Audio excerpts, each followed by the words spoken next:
Halo semuanya, selamat datang di sesi bedah materi kita kali ini. Hari ini kita bakal membongkar sebuah topik yang super relevan dan pastinya seru banget buat kalian yang tertarik sama dunia bisnis global, yaitu akuntansi transaksi mata uang asing. Khususnya kalau kita merujuk pada standar akuntansi PSAK 10 dan 221. Pernah kebayang nggak sih punya perusahaan yang cabangnya ada di mana-mana melewati batas-batas negara? Wah, terdengar keren banget kan? Tapi tunggu dulu, di balik euforia cuan perdagangan internasional yang menjanjikan itu, ada sebuah kerumitan tersembunyi yang bisa membalikan keadaan dalam sekejap mata.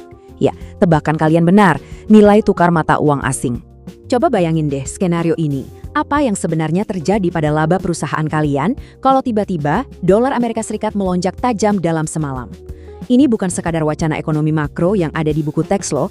Fluktuasi nilai tukar ini ibarat musuh tak terlihat yang secara langsung menghantam garis bawah alias laba bersih perusahaan kalian. Kalau kalian nggak paham cara mencatat dan mengendalikannya, sebuah perusahaan yang kelihatannya sehat-sehat aja bisa tiba-tiba merugi miliaran rupiah cuma gara-gara perubahan kurs. Nyesek banget kan? Oke, mari kita langsung selami aja materi ini. Ini dia peta perjalanan kita hari ini. Pertama, kita bahas realitas bisnis lintas negara. Kedua, memahami aturan main mata uang. Ketiga, mekanisme pencatatan selisih kurs. Keempat, strategi lindung nilai atau hedging. Dan yang kelima, penjabaran entitas anak asing. Kita bakal jalan dari konsep yang paling dasar banget sampai ke strategi konsolidasi buat perusahaan raksasa. Kita mulai dari bagian pertama ya, realitas bisnis lintas negara.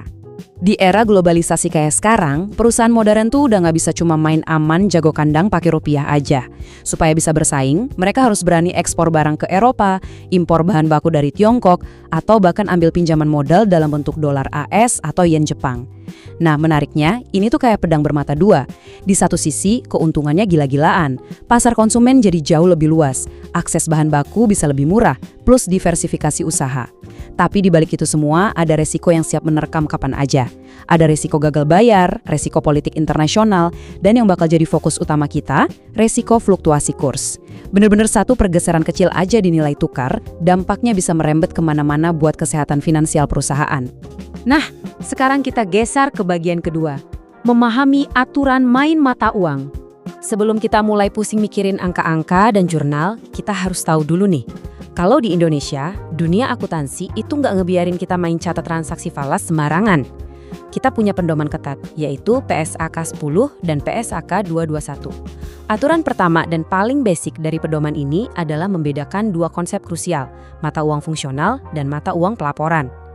Gini ya, mata uang fungsional tuh ibarat bahasa sehari-harinya perusahaan di tempat mereka beroperasi.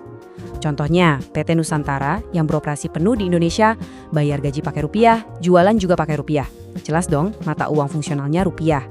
Tapi, mata uang pelaporan itu adalah mata uang yang sengaja dipilih buat nampilin laporan keuangan di akhir tahun. Jadi, transaksi apapun yang pakai selain mata uang fungsional itu, otomatis langsung dianggap sebagai transaksi mata uang asing. Konsep tadi ngebawa kita ke elemen kunci berikutnya yang, jujur aja nih, sering banget bikin orang kebingungan.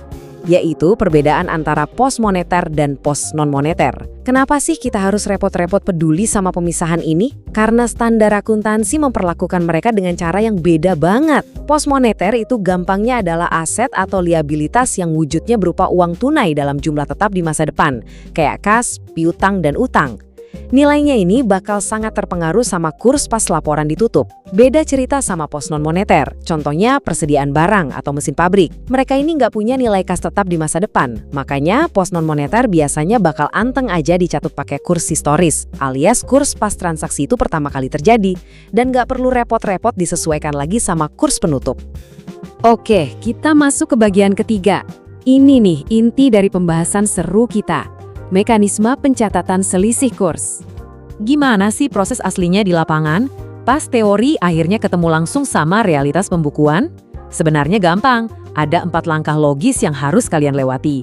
Pertama, pas hari H transaksi, kalian selalu catat pakai kurs spot, yakni kurs yang berlaku tepat di hari itu.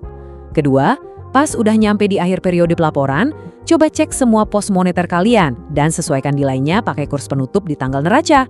Ketiga, dari penyesuaian itu, kalian harus berani ngakuin selisihnya, mau itu untung ke atau rugi ke, langsung masukin ke laporan laba rugi. Dan langkah keempat, Pas utang atau piutang itu akhirnya beneran dibayar lunas, kalian hitung lagi selisih kurs finalnya. Pokoknya, timing atau waktu adalah segalanya di sini. Nah, ini dia poin krusialnya. Biar gampang hafal, kalian butuh cheat codes alias panduan praktis ini. Gini logikanya. Kalau kalian punya utang dalam mata uang asing, terus tiba-tiba kursnya naik, misal dolar makin mahal dari rupiah, berarti kalian harus ngeluarin lebih banyak rupiah buat lunasin utang yang sama. Kesimpulannya, kalian rugi. Tapi kalau posisinya kalian yang ngasih utang alias kalian punya piutang, logikanya langsung muter 180 derajat. Pas kurs naik, si pelanggan bule kalian bakal bayar pakai dolar yang sekarang nilai rupiahnya jauh lebih gede. Hasilnya, kalian untung besar. Rumus simpel ini benar-benar bakal nyelamatin kalian dari kebingungan.